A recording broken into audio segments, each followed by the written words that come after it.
Bonjour, alors aujourd'hui, on va parler de l'irréductibilité du déterminant en tant que polynôme. Bien, on va donner deux preuves. Une élémentaire, très courte, que l'on peut placer à l'agrégation externe, à l'agrégation interne. Vraiment, elle est tellement élémentaire qu'on se demande pourquoi on irait en chercher une seconde. Il se trouve que la seconde, elle est difficile. Elle demande d'admettre des choses qui ne sont pas au programme, etc., etc. Mais elle est hyper instructive, elle est adulte, en quelque sorte. Je ne sais pas si c'est un mot convaincant. En tout cas, elle donne du recul et elle constitue une excellente initiation à la géométrie algébrique. Donc, allons-y. Je signale que entre les deux méthodes, il y a une méthode par récurrence qu'on peut trouver dans le carnet de voyage en algébrie qui utilise finalement une récurrence et la décomposition par rapport à une colonne ou par rapport à une ligne. Bon, on s'en servira implicitement dans la première méthode ici. Alors allons-y. Donc je regarde le déterminant que j'appelle delta comme un polynôme sur un corps K à n2 indéterminé, que sont les grands X, IJ. Et je veux montrer que delta est irréductible, c'est-à-dire qu'est-ce que je veux faire? Bon, voilà ma preuve 1. Delta, je suppose que il se décompose en P fois Q, avec P et Q dans cet anneau, et on veut montrer que soit P, soit Q est une constante. Bien. Alors on va poser degré indice IJ de delta, son degré en IJ. Le degré en IJ de delta, c'est égal à 1. C'est quelque chose d'assez simple à voir, parce que vous prenez x, ij, vous développez le déterminant par rapport à la colonne j. Alors vous allez voir qu'il va être de degré 1 en xij, c'est-à-dire qu'il va être de la forme petit a xij plus b, d'accord, a xij comme ça plus b, où a et b sont des polynômes en ces indéterminés, sauf xij. C'est dans ce sens-là qu'il est de degré 1. Ça, c'est vraiment le développement du déterminant par rapport à une colonne ou par rapport à une ligne, comme vous préférez. Bien. Alors maintenant, je vais partir de 1, 1. Donc le degré de delta en 1, 1, c'est 1. Donc comme le degré, il fonctionne comme un logarithme, voilà, on va avoir le degré 1, 1 de P plus le degré 1, 1 de Q, qui est égal au degré 1, 1 de delta. C'est-à-dire 1. Donc soit degré 1, 1 de P est égal à 1 et l'autre 0, soit 0, 1. On peut supposer, quitte à échanger P et Q, que le degré 1, 1 de P, c'est 1. Voilà. Donc on va partir sur cette base-là. Et on peut toujours le faire. Alors j'affirme que le degré I1 de P, c'est 1, quel que soit I. Pourquoi? Parce que sinon, supposons qu'il existe un I tel que degré de I1 de Q soit égal à 1. Ça veut dire que delta est égal à A x11 plus b, ça c'est ce qu'on a supposé ici, d'accord? Facteur de c xi1 plus d. Alors bien sûr, vous voyez, a et b sont des polynômes en x ij, mais ij différent de 1, 1, et là en x ij, mais pas i1. Bon, d'accord, on a compris. Or, si on regarde bien, là ici, on développe delta, et on va avoir du x11, xi1. Ce qui veut dire qu'on a du degré 2 en la colonne 1. Or, on sait, ne serait-ce que le développement par rapport à la première colonne, qu'on n'aura jamais du degré 2 en la colonne 1, en n'importe quelle colonne d'ailleurs. Voilà. Donc, finalement, en gros, c'est que delta est linéaire en la colonne 1. Voilà, c'est ça le secret du truc. Mais vous pouvez le voir de façon plus concrète, de façon plus pratique, en regardant le développement par rapport à la colonne 1. Donc, il y aurait une contradiction. Ici, on a une contradiction.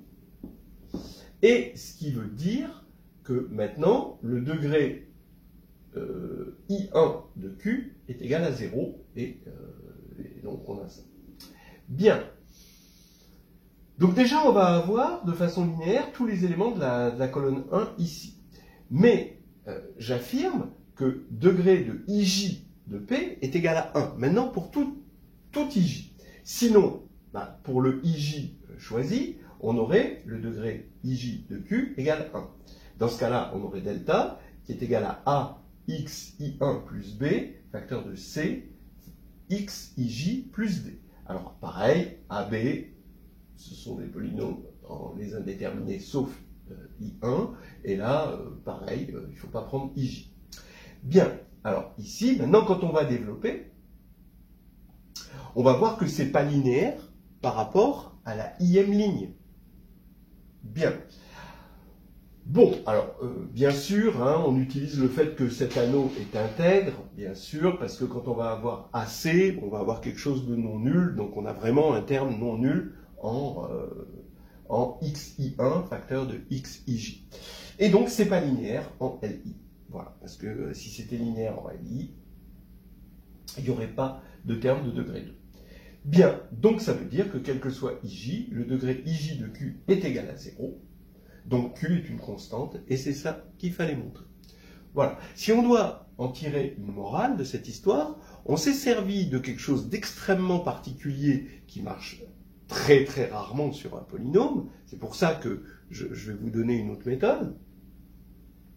C'est que si, finalement, voilà, c'est ça qu'on a montré. Si R est dans un anneau de polynôme à n indéterminé, cette fois-ci c'est x1 jusqu'à xn, et on construit le graphe, d'accord, avec les i de 1 à n, les sommets c'est les i de 1 à n, et i a une arête avec j, si il existe i1, i2 jusqu'à ik, avec i1 égale i, ici vous avez un i, et ici vous avez j, après vous avez ce que vous voulez, tel que R est linéaire en ce vecteur-là, voilà, eh bien, c'est exactement ce qu'on a fait avec les colonnes du graphe, d'accord? Donc ici, ce qu'on a dit, on est parti de i égale 1, et puis on a dit, bah, ici, on va avoir un graphe, d'accord, total ici, et puis après, on a pris i, et puis ici, on a touché ij. Donc en gros, on va avoir ici, ce qu'on a montré, c'est qu'on avait un graphe complètement connecté, hein, donc un graphe connexe. Donc si le graphe est connexe, alors R est irréductible. Parce que quand on va factoriser R en P fois Q, eh bien, à partir du moment où il y a un élément qui va se retrouver dans P, là, tous les autres vont suivre par connexité. Voilà. Deuxième méthode, maintenant, la méthode Chambé. Alors là, une deuxième preuve qui n'a rien à voir. Vous allez voir, elle manque pas de recul.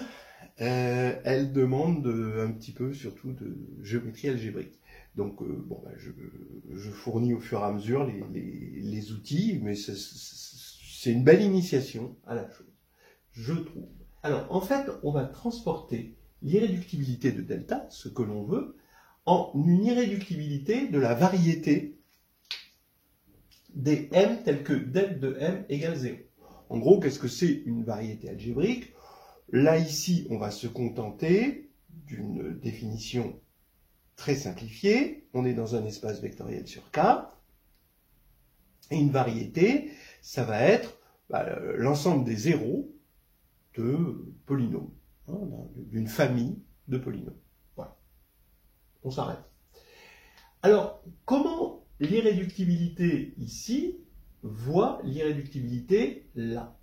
Alors, qu'est-ce que ça veut dire irréductibilité de V? C'est-à-dire qu'on ne peut pas décomposer V en V1 union V2, voilà, avec V1 variété, V2 variété, c'est-à-dire 0, ensemble des zéros d'un polynôme, d'une famille de polynômes, sans que VI soit inclus dans VJ pour un IJ. Voilà.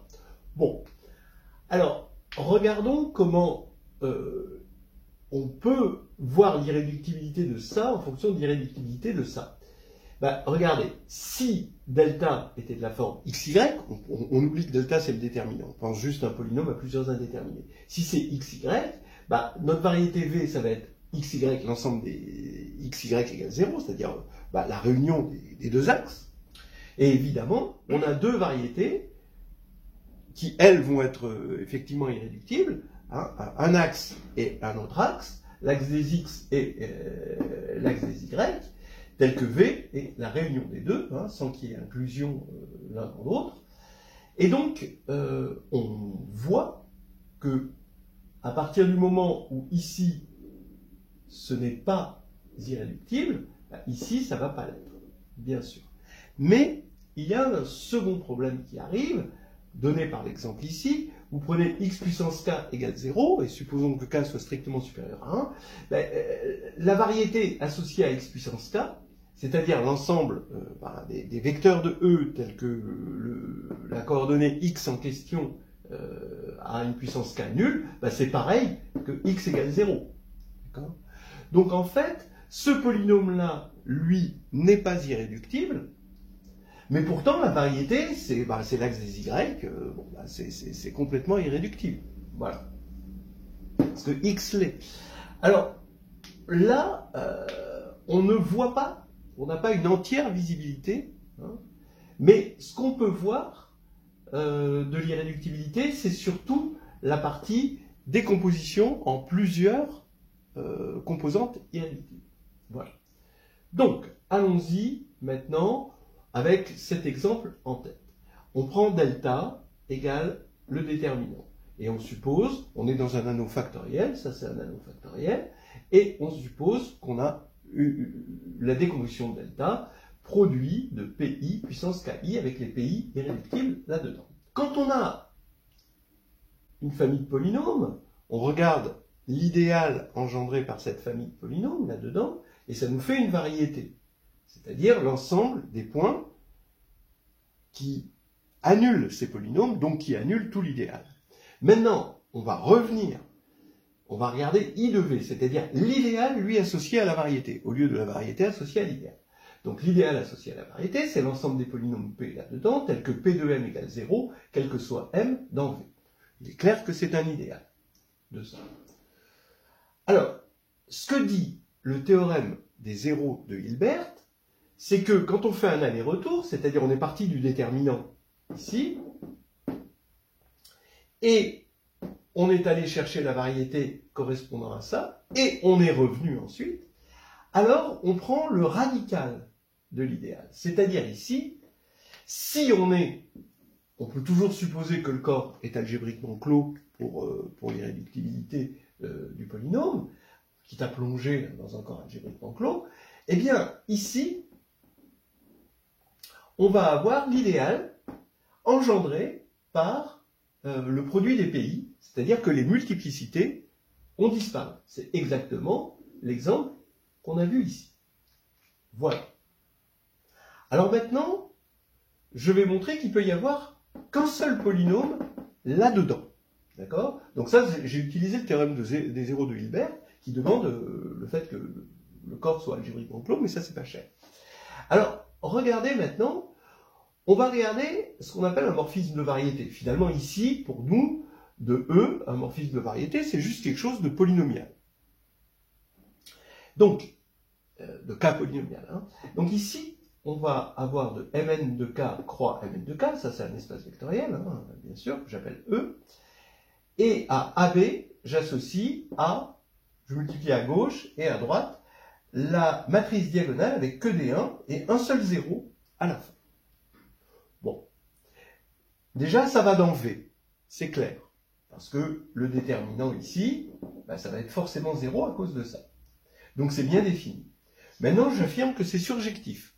Pourquoi c'est surjectif? Parce que je prends une matrice M dans V, son déterminant est nul, et donc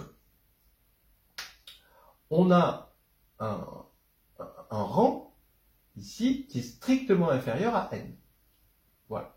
Donc ça, c'est le rang de M. Donc, je sais, par le théorème du rang, que M est égal à P fois cette matrice avec R1 et N-R0 sur la diagonale ici, fois Q. P et Q sont inversibles. Bon, ça, on connaît bien ça. Mais maintenant, on se rend compte que les N-R dernières colonnes de P ne servent à rien à cause de ça, et les N-R dernières lignes de Q ne servent à rien. Donc, on peut virer toutes ces ces dernières colonnes ici et ces dernières lignes, les remplacer par des zéros, et obtenir ainsi une matrice A, B. Ici, donc, je remplace les n-r dernières colonnes par que des zéros, j'ai une matrice A. Et là, pareil, avec des lignes, j'ai une matrice B. Et là, ici, je peux mettre vraiment ce que je veux, hein, ici. Et en particulier, je peux mettre des 1 jusque-là. Voilà. Toujours. Donc, maintenant, eh bien, j'ai montré la surjectivité. Ça veut dire quoi? Comme phi, c'est un morphisme de variété, c'est-à-dire que, bon, pour nous, c'est que des polynômes, hein, parce que c'est que de la multiplication, hein, et de la combinaison linéaire, eh bien, supposons que V soit réunion finie de VI, alors E, l'espace E, serait réunion finie de EI. Puisque on a la surjectivité, donc phi moins 1, donc E, c'est phi moins 1 de V, l'image réciproque, eh bien, ce serait la réunion des phi moins 1 des VI. Et comme ici, ils ne seraient pas inclus les uns dans les autres, ici non plus. Et ça voudrait dire qu'on ait une famille finie, ici, de polynômes, qui annule toutes eux. Bon, mais ça, c'est pas possible. Voilà. On n'a pas une famille finie de polynômes qui annule toutes eux sur un corps comme ça, algébriquement clos, infini. Ça n'existe pas. Voilà. Donc, cette variété-là est irréductible. Elle ne peut pas se décomposer en réunion finie de sous-variétés, ce qui veut dire que ici, on n'a qu'un seul polynôme, hein, là-dedans. Sinon, ça se décomposerait, hein, en des choses, en une réunion finie, hein, de variétés. Donc, maintenant, comme V est irréductible, là, je tombe sur le problème delta. Non, il n'est pas forcément encore irréductible. C'est un P puissance K. Alors, je veux montrer que K est égal à 1. Sinon, par l'absurde, K est strictement supérieur à 1. Donc, je vais prendre une matrice de V, mais qui est de rang n-1. Vous allez voir pourquoi je la prends de rang n-1 un peu plus tard. Donc, le déterminant de m égale 0. Donc, ça veut dire que P puissance K de m égale 0. Donc, P de m égale 0, exactement comme dans l'exemple ici. Mais maintenant, je vais regarder les différentiels de delta en m, appliqués à h. Et si K est strictement supérieur à 1, le fait que P de m soit égal à 0, vous pouvez par exemple regarder une série de Taylor, hein, delta de m plus h est égal à pk de m plus h, et vous faites p de m plus h avec p de m égale 0, donc le premier terme c'est la différentielle, elle va être à la puissance k, donc si k est strictement supérieur à 1, vous allez avoir une différentielle nulle de votre delta de m en h. Donc ça fait 0, mais on connaît la différentielle du déterminant, c'est la trace de la transposée de la comatrice fois appliquée en h, multipliée par h. Donc ça, c'est ça. Hein. Bon, alors je dis que c'est un petit peu connu, et d'après les propriétés de la forme trace, ça voudrait dire que m, ceci, donc ça voudrait dire qu'on aurait 0 quel que soit h, et donc ça voudrait dire que m tilde de h égale 0. C'est pour ça qu'on a pris une matrice de rang n-1, c'est qu'elle a des mineurs non nuls de taille n-1. Ça, c'est assuré par un théorème du rang. Et donc ça, c'est absurde, parce que ça voudrait dire que la transposée de la comatrice serait nulle, donc la comatrice serait nulle aussi. Et ça, c'est impossible. On sait qu'il existe des mineurs de taille n-1 non nuls, et ça achève la preuve Chambé.